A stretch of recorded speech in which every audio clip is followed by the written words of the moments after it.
दोस्तों, देसी हॉरर में आपका स्वागत है। भारतीय डरावनी कहानियों को सुनिए। हम काले मंत्र, चुड़ैलों, शैतानों, काले जादू, असामान्य वृत्तचित्रों और काली आत्माओं से सबसे भयानक भूत कहानियों की प्रेक्षक करते हैं। बेहतरीन अनुभव के लिए आप अपनी ईयरफोन पहनते समय कहानियाँ सुन सकते हैं।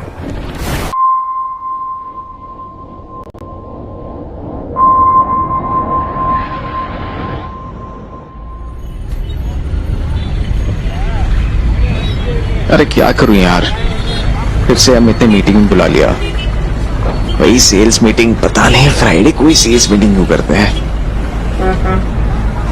हाँ बाबा, मैं निकल गया हूँ। इस टाइम तो ट्रैफिक भी नहीं मिलेगा, तो 3 घंटे में आराम से पहुंच जाऊंगा। ऐसा लग रहा था जैसे दीपक ड्राइव करते करते अपनी वाइफ को समझाने की कोशिश कर रहा था। दीपक पिछले 4 साल से मुंबई में जॉब करते हुए अपनी वाइफ के साथ रहता था। वैसे तो दीपक की वाइफ अंजलि भी एक आईटी कंपनी में जॉब करती थी, लेकिन पिछले कुछ महीनों से प्रेग्नेंट होने की वजह से वो अपने मम्मी पापा के घर पुणे शिफ्ट हो गई थी। तो 2 महीनों से दीपक हर फ्राइडे रात या फिर सैटरडे सुबह को मुंबई से पुणे निकल जाता था और फिर मंडे सुबह ही वापस लौटता था। पर उस फ्राइडे दीपक को ऑफिस में ही काफी लेट हो गया। करीब 10:30 बजे वो ऑफिस से निकला और सीधा पुणे के लिए निकल गया। उसने सोचा हाईवे पर रुककर किसी ढाबे में डिनर कर लेगा। वो जल्द से जल्द मुंबई पुणे हाईवे पहुंचना चाहता था, ताकि वहां से सीधा पुणे 2-2.5 घंटे में पहुंच जाए। बस एक बार हाईवे पहुंच जाऊं, वहां से तो बस 2 घंटे लगेंगे। इस टाइम तो भीड़ भी नहीं होगी। उस रात मौसम काफी अजीब था। आसमान बादलों की वजह से लाल था और बिजली भी कड़क रही थी, पर बारिश का दूर दूर तक नामो निशान नहीं था। क्योंकि वो बाप बनने वाला था, तो इस बात से इन दिनों उसका मूड काफी अच्छा रहता था। ऑफिस से हाईवे पहुंचने में उसे करीब 1-1.5 घंटा लगा। 12 बज चुके थे और उसकी गाड़ी अब हाईवे पर थी। हल्के से मुस्कुराकर दीपक ने गाड़ी के शीशे नीचे किए, गाड़ी का रेडियो ऑन किया और सीधा आगे की तरफ बढ़ गया। रेडियो के गाने इस मौसम के हिसाब से बिल्कुल सही थे। ठंडी हवा और गाने सुनते हुए वो करीब 90 की स्पीड में हाईवे पर ड्राइव करता हुआ जा रहा था कि तभी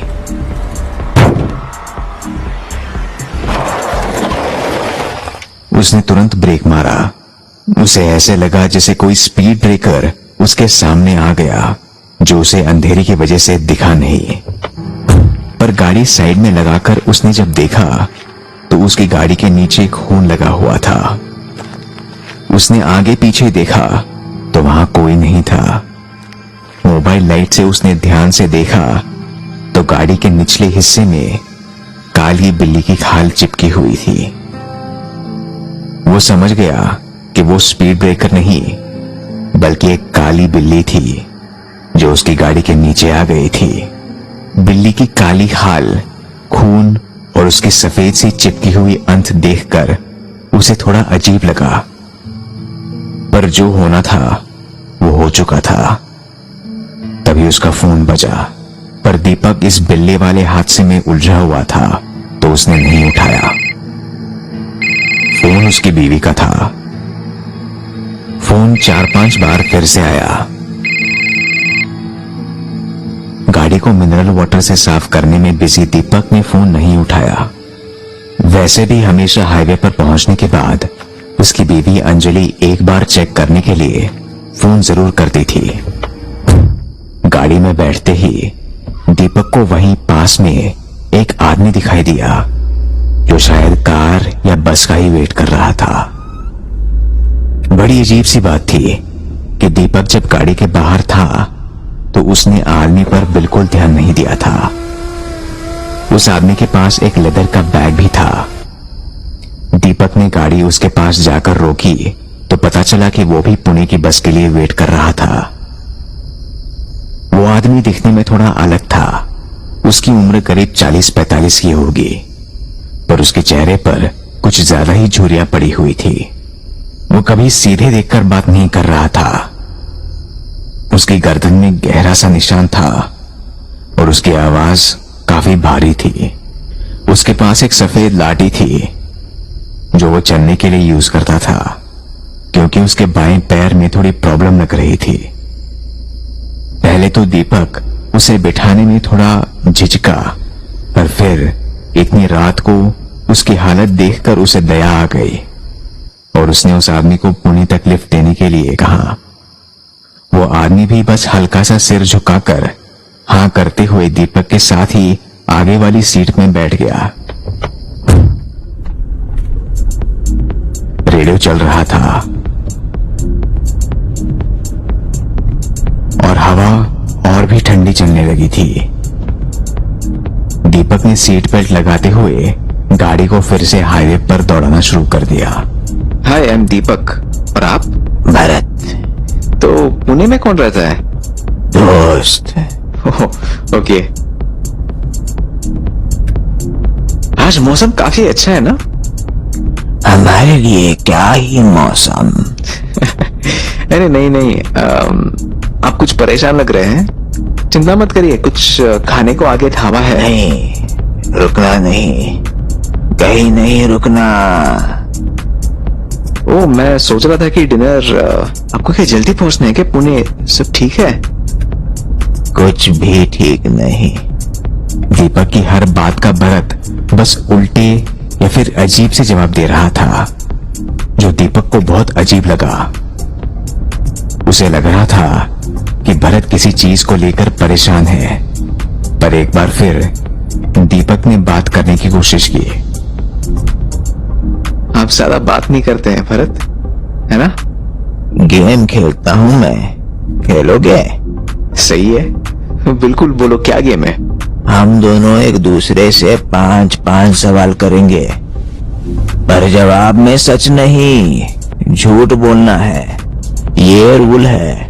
अगर ये तोड़ा तो उसकी सजा मिलेगी। इंटरेस्टिंग। चलो खेलते हैं।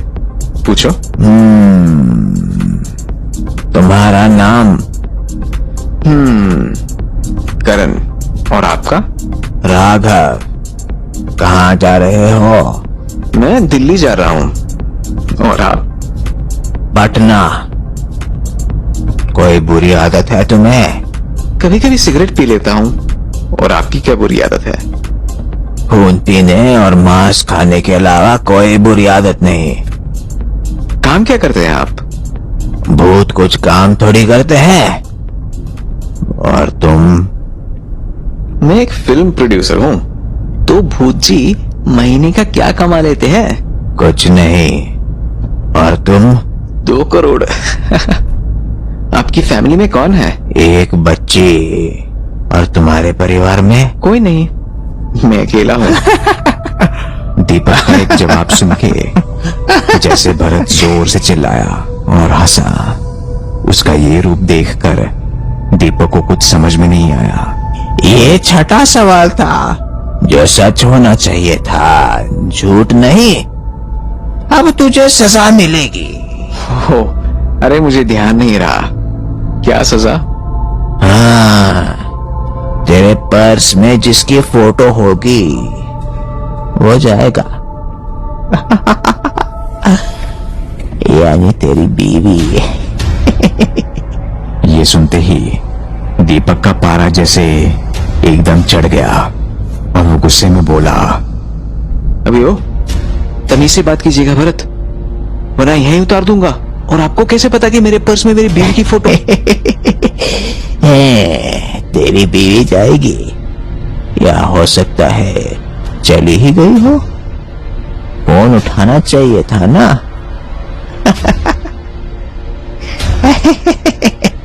आपको कैसे पता कि मेरा फोन? क्या क्या हो रहा है ये सब?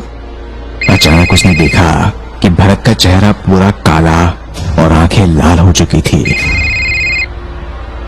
उसने रेडियो पर एक हाथ मारा और रेडियो पर से दीपक के घर की आवाज आने लगी। रेडियो पर अंजलि की मां रो रही थी। बेटा, अंजलि, वो बालकनी से कूदकर उसने। अंजलि। नहीं नहीं मम्मी, मैं आ रहा हूँ। क्या हुआ है? क्या हुआ अंजलि को मम्मी? अंजलि और उसका होने वाला बच्चा दोनों 14वीं फ्लोर से कूदकर मर चुके थे।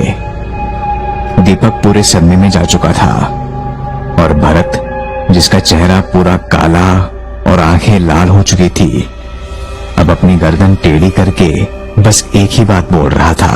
मारा था ना टीना, मैंने उस बेचारी बिल्ली को। पर वो तो एक एक्सीडेंट, हम जानबूझकर थोड़ी। दीपक ने डरते हुए और रोते हुए भरत से कहा।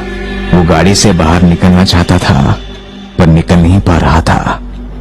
हाईवे के हर हादसे की सजा होती है।